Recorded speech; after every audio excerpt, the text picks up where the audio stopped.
قل إن كنتم تحبون الله فاتبعوني يحببكم الله ويغفر لكم ذنوبكم والله غفور رحيم। আল্লাহ পাক রব্বুল আলামিন বলেন, হে নবী আপনি বলুন, ইন কুনতুম তুহিব্বুনাল্লাহ, যদি তোমরা আল্লাহকে মহব্বত করতে চাও, ফাত্তাবিউনি, তাহলে তোমরা আমি নবীর অনুসরণ করো, ইউহিব্বুকুমুল্লাহু ওয়া ইয়াগফির লাকুম যুনুবাকুম, যদি তোমরা আমার অনুসরণ করো তাহলে আল্লাহ পাক রব্বুল আলামিন তোমাদেরকে মহব্বত করবেন। শুধু মহব্বত করবেন বিষয়টা এমন না, মহব্বত করবেন তো করবেন, আল্লাহ পাক রব্বুল আলামিন আমাদের জীবনের সমস্ত গুনাহ খাতা ক্ষমা করে দিবেন। আল্লাহু গফুরুর রহিম, আল্লাহ পাক রব্বুল আলামিন নিজে বলতেছেন আল্লাহ পাক গফুর, আল্লাহ পাক রহিম, আল্লাহ পাক ক্ষমাশীল, আল্লাহ পাক দয়ালু। তাহলে এই আয়াতের মধ্যে এই যে এই কথাগুলো আল্লাহ পাক রব্বুল আলামিন বলেছেন, এই প্রসঙ্গে আল্লামা ইবনে কাসির রাহমাতুল্লাহি আলাইহি লিখেছেন যে আল্লাহ পাকের মহব্বত কোন ব্যক্তি যদি এটা দাবি করে যে আমি আল্লাহ পাককে অনুগত করি, আল্লাহ পাকের আদেশ মানি, কিন্তু রাসূলের কোন কথা আমি শুনি না, তাহলে আমরা স্পষ্ট ভাষায় বলতে পারি এই ব্যক্তি স্পষ্ট মিথ্যুক, দাজ্জাল। এবং আল্লাহ পাক রব্বুল আলামিন নিজেই বলেছেন, যদি তোমরা আমাকে মহব্বত করতে, আল্লাহকে মহব্বত করতে চাও তাহলে নবীর অনুসরণ করো। এখন যদি আমরা নবীর অনুসরণ না করি, আল্লাহর মহব্বত আমরা চাই, কামনা করি, তাহলে এই মহব্বত কখনো অর্জন হবে না। এই জন্য আল্লাহ পাক অনুগত করতে হলে রাসূল অনুগত করতে হবে, আল্লাহর আদেশ মানতে হলে রাসূলের আদেশ মানতে হবে, আল্লাহ পাকের কোন কথা বিধান মানতে হলে রাসূলের বিধান মানতে হবে। শুধুমাত্র কোরআন মানবেন, হাদিস মানবেন না, হাদিস মানবেন, কোরআন মানবেন না, তাহলে এটা স্পষ্ট ফেতনাবাদ ছাড়া কিছুই না। এই প্রসঙ্গে আল্লাহ হাবিব মুহাম্মদ আরবি সাল্লাল্লাহু আলাইহি ওয়াসাল্লাম, আল্লাহর হাবিব বিশ্বনবী মুহাম্মদ আরবি সাল্লাল্লাহু আলাইহি ওয়াসাল্লাম একটা হাদিস বর্ণনা করি। আল্লাহর হাবিব বলতেছেন, বলেন নবী সাল্লাল্লাহু আলাইহি ওয়াসাল্লাম, মান আতাআনি ফাকাদ আতা আল্লাহ ওয়া মান আসানি ফাকাদ আসাল্লাহ। আল্লাহ নবী বিশ্ব নবী মুহাম্মদ আরবি সাল্লাল্লাহু আলাইহি ওয়াসাল্লাম ঘোষণা করেন, যে ব্যক্তি আমার অনুসরণ করলো ফাকাদ আতা আল্লাহ, সে যেন আল্লাহ অনুগত করলো, ওয়া মান আসানি, আর যে ব্যক্তি আমার নাফরমানি করলো, আমার অবাধ্য হলো, ফাকাদ আসাল্লাহ, তাহলে সে যেন স্বয়ং রব্বুল আলামিন নাফরমানি করেছে। এরপর আল্লাহর হাবিব বলতেছেন, ওয়া মান আতা আমিরি ফাকাদ আতাআনি ওয়া মান আসা আমিরি ফাকাদ আসানি। আল্লাহর হাবিব বলতেছেন, যে ব্যক্তি আমার আমিরের অনুগত করবে সে যেন আমার অনুগত করলো, আর যে ব্যক্তি আমার রাসূলের অনুগত করলো, আমার রাসূলের বিরোধিতা করলো, সে যেন আমার রাসূলের আমিরের বিরোধিতা করলো, নাফরমানি করলো, সে যেন আমার নাফরমানি করেছে। আল্লাহ হাবিব বিশ্বনবী মুহাম্মদ আরবি সাল্লাল্লাহু আলাইহি ওয়াসাল্লাম আরেকটা হাদিসের মধ্যে বলেছেন, মান ইউতিল্লাহি ওয়া রাসূলাহু ফাকাদ রাশাদ, যে ব্যক্তি আল্লাহ এবং তার রাসূল অনুগত করেছে সে সফলকাম হয়েছে। ওয়া মান ইয়াসিমা ফাইন্নাহু লা ইয়াদুররু ইল্লা নাফসা, আর যে ব্যক্তি আল্লাহ অনুগত করে নাই, রাসূল অনুগত করে নাই, তাহলে সে গোমরা হয়ে গেছে।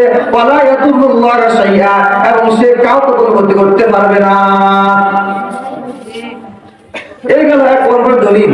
দুই নম্বর দলিল হলো আল্লাহর হাবিব মুহাম্মদ আরবি সাল্লাল্লাহু আলাইহি ওয়াসাল্লামের হাদিস, হযরত আনাস ইবনে মালিক রাদিয়াল্লাহু তাআলা আনহু হাদিসটি বর্ণনা করেছেন।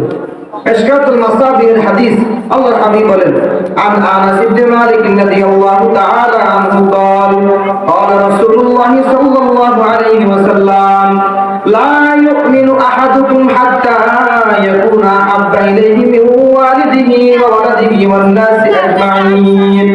আল্লাহ নবী বলেন, তোমাদের মধ্যে কোন ব্যক্তি পরিপূর্ণ ঈমানদার হতে পারবে না ততক্ষণ পর্যন্ত আমি নবী তার পিতামাতা, তার সন্তান, দুনিয়ার সমস্ত মানুষ থেকে প্রিয় না হব। দুনিয়ার সমস্ত মানুষ লা ইউমিনু আহাদুকুম হাত্তা ইয়াকুনা আহাব্বা ইলাইহি মিন ওয়ালিদিহি ওয়া ওয়ালাদিহি ওয়ান নাসি আজমাইন, তার পিতামাতা, তার সন্তান, দুনিয়ার সমস্ত মানুষ থেকে যদি আমি প্রিয় না হই, তাহলে এই ব্যক্তি পরিপূর্ণ ঈমানদার হবে না। আরেকটা দলিল, আল্লাহর হাবিব বিশ্বনবী মুহাম্মদ আরবি সাল্লাল্লাহু আলাইহি ওয়াসাল্লাম বলতেছেন, লা ইউমিনু আহাদুকুম হাত্তা আকুনা হাওয়াহু তাবা'আন লিমা জিতু বিহি। তোমাদের মধ্যে কোন ব্যক্তি পরিপূর্ণ ঈমানদার হতে পারবে না ততক্ষণ পর্যন্ত আমি নবী যে ধর্ম নিয়ে আসছি সে তার নফস সে ধর্মের দিকে ধাবিত না হবে। অর্থাৎ আল্লাহর হাবিব আমাদের কাছে যে সমস্ত ধর্ম নিয়ে আসছে, যেগুলো নিয়ে আমি আসছি, আল্লাহ নবী বলতেছেন যেগুলো নিয়ে আমি আসছি ওই সমস্ত বিষয়ের উপর যদি কোনো তোমাদের নফস খাহেশাত ওগুলো না হয়, তাহলে তোমরা পরিপূর্ণ ঈমানদার না। তাহলে বুঝা গেল আল্লাহ নবীকে কেন মহব্বত করতে হবে। আল্লাহ নবীকে মহব্বত করতে হবে, আল্লাহ নবী নিজে বলেছেন আমাকে মহব্বত করতে হবে, আমার অনুসরণ করতে হবে। তাহলে আমার অনুসরণ করার মাধ্যমে তোমরা রব্বুল আলামিনের তোমরা আনুগত্য অর্জন করতে পারবা। 2 নম্বর বিষয় হলো রাসূলকে ভালোবাসা। এই প্রসঙ্গে সূরাতুত তাওবায় 24 নম্বর আয়াত আল্লাহ হাবিব আল্লাহ পাক রব্বুল আলামিন বলেন, কুল ইন কানা আবাউকুম وأبناؤكم وإخوانكم وأزواجكم وعشيرتكم وأموال اقترفتموها وتجارة تخشون كسادها ومساكن ترضونها أحب إليكم من الله ورسوله وجهاد في سبيله فتربصوا حتى يأتي الله بأمره والله لا يهدي القوم الفاسقين। আল্লাহর হাবিব আল্লাহ রব্বুল আলামিন বলেন, যদি তোমাদের পিতামাতা, তোমাদের সন্তান, তোমাদের ভাই, তোমাদের স্ত্রী, তোমাদের গোষ্ঠী, তোমরা যে সমস্ত সম্পদ অর্জন করেছ, তোমাদের ব্যবসায়িক মাল, যদি এগুলোর কারণে তোমরা যুদ্ধের মধ্যে আল্লাহর আহাব্বা ইলাইকুম মিনাল্লাহি ওয়া রাসূলিহি, যদি তোমরা আল্লাহ এবং আল্লাহর রাসূল এবং আল্লাহর রাস্তায় জিহাদ করাকে তোমরা অপছন্দ মনে করো, তাহলে মনে রাখো হাত্তা ইয়াতিয়াল্লাহু বিআমরি, তাহলে অবশ্যই তোমরা রব্বুল আলামিনের আযাব অপেক্ষা করো। আল্লাহ পাক রব্বুল আলামিন যে নির্দেশ দিবেন তোমরা সেটা অপেক্ষা করতে থাকো। আল্লাহু লা ইয়াহদিল কওমাল ফাসিকিন, আল্লাহ পাক রব্বুল আলামিন কোন ফাসিক সম্প্রদায়কে পথ প্রদর্শন করেন না। এক নম্বর দলিল। 2 নম্বর উদাহরণ হলো যে আল্লাহ পাক রব্বুল আলামিন সূরাতুন নূরের সূরাতুল আহজাবের 6 নম্বর আয়াতের মধ্যে বলেন যে নবী আল্লাহর হাবিবকে আল্লাহ পাক কত উপরে উঠাইছেন, মুমিনদের থেকে উপরে, রাসূলদের থেকে উপরে, সাইয়্যিদুল আম্বিয়া, সমস্ত নবীদের সর্দার আল্লাহর হাবিব সাল্লাল্লাহু আলাইহি ওয়াসাল্লাম। النبي أولى بالمؤمنين من أنفسهم وأزواجهم أمهاتهم। আল্লাহ তাআলা বলতেছেন নবীগণ মুমিনরা তাদের নিজের নফস থেকে নবীদেরকে বেশি মহব্বত করে এবং নবীদের স্ত্রীদেরকে আল্লাহ মুমিনগণ ঈমানদারগণ তাদের স্ত্রীদের তাদের মাথা। তাহলে এগুলা এই সমস্ত দলিল এটা বুঝাচ্ছে যে নবী সবার থেকে উপরে, নবীর মুহাব্বত, নবীর ভালোবাসা, নবীর শ্রেষ্ঠত্ব, নবীর মুআজিজা, নবীর মহত্ব সবার থেকে উপরে। এটাই আল্লাহ পাক রব্বুল আলামিন সুস্পষ্ট করার জন্য কোরআনের মধ্যে বলেছেন। 3 নম্বর দলিল, নবীকে মুহাব্বত করার 3 নম্বর দলিল আল্লাহর হাবিব বলেন, عن عبد الله بن هشام رضي الله تعالى عنه كنا مع النبي صلى الله عليه وسلم وهو آخذ بيد عمر بن الخطاب رضي الله تعالى عنه। আব্দুল্লাহ ইবনে হিশাম রাদিয়াল্লাহু তাআলা আনহু বর্ণনা করেন, আমরা একজন নবী করিম সাল্লাল্লাহু আলাইহি ওয়াসাল্লামের সঙ্গে ছিলাম।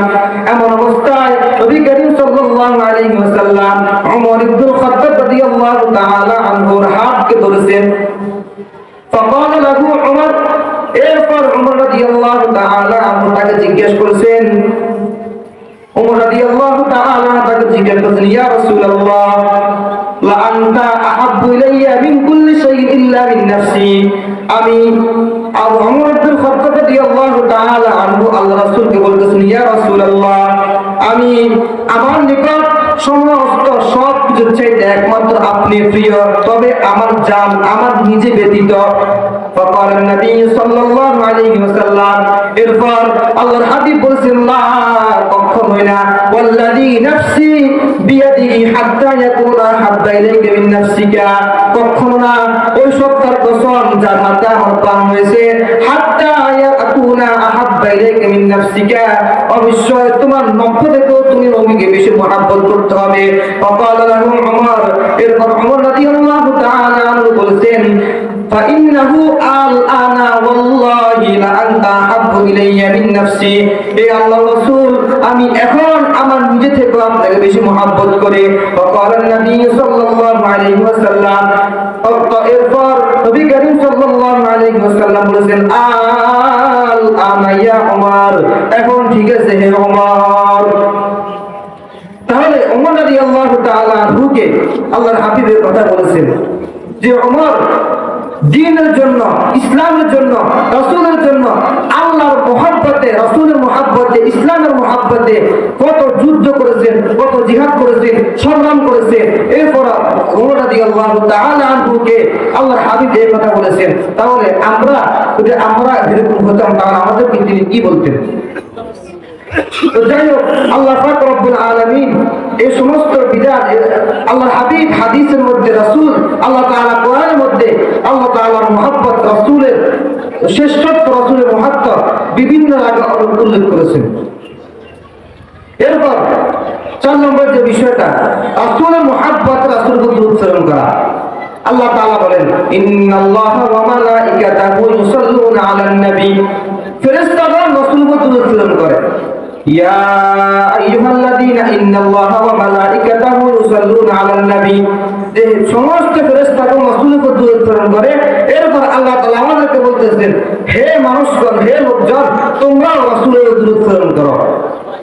ইয়া আইয়ুহাল্লাযীনা আমানু সাল্লু আলাইহি ওয়া সাল্লিমু তাসলিমা, হে ঈমানদারগণ তোমরাও তোমাদের রাসূলের প্রতি উৎসর্গ করো।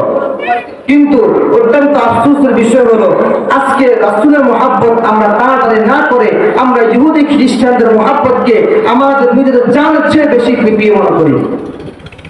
কিন্তু যে ইহুদি খ্রিস্টানদের সম্পর্কে আল্লাহ পাক রব্বুল আলামিন বলেছেন ইয়া আইয়ুহাল্লাযীনা আমানু লা তাত্তাখিযুল ইয়াহুদা ওয়ান নাসারা আউলিয়া, হে ঈমানদারগণ তোমরা ইহুদি খ্রিস্টানদের সঙ্গে বন্ধুত্ব করিও না, ইহুদি খ্রিস্টানদের সঙ্গে তোমরা সাদৃশ্য রাখিও না। বা'দুহুম আউলিয়া বা'দ, তাদের এক অপরের বন্ধু। ওয়া মান ইয়াতাওয়াল্লাহুম মিনকুম ফাইন্নাহু মিনহুম, যে ব্যক্তি তাদের সঙ্গে সম্পর্ক রাখবে, মিলবে, তাহলে বুঝা গেল সে তাদের অন্তর্ভুক্ত। ইন্নাল্লাহা লা ইয়াহদিল কওমাল মুফসিদিন, ইন্নাল্লাহা লা ইয়াহদিল কওমাজ জালিমিন, নিশ্চয় আল্লাহ তাআলা জালিমদেরকে পথপ্রদর্শন করেন না। তার নবীর মুহাব্বত, যে নবী আমাদের জন্য দান-দান মুবারক শহীদ করেছেন, যে নবী বদরের যুদ্ধে যুদ্ধ করেছেন, যে নবী উহুদের ময়দানে যুদ্ধ করেছেন, যে নবী তায়েফের ময়দানে নিজের শরীরকে রক্তাক্ত করেছেন, আজকে সেই নবীর মুহাব্বত নাই। আজকে আছে আমাদের কাছে একমাত্র ইহুদি খ্রিস্টানদের মুহাব্বত।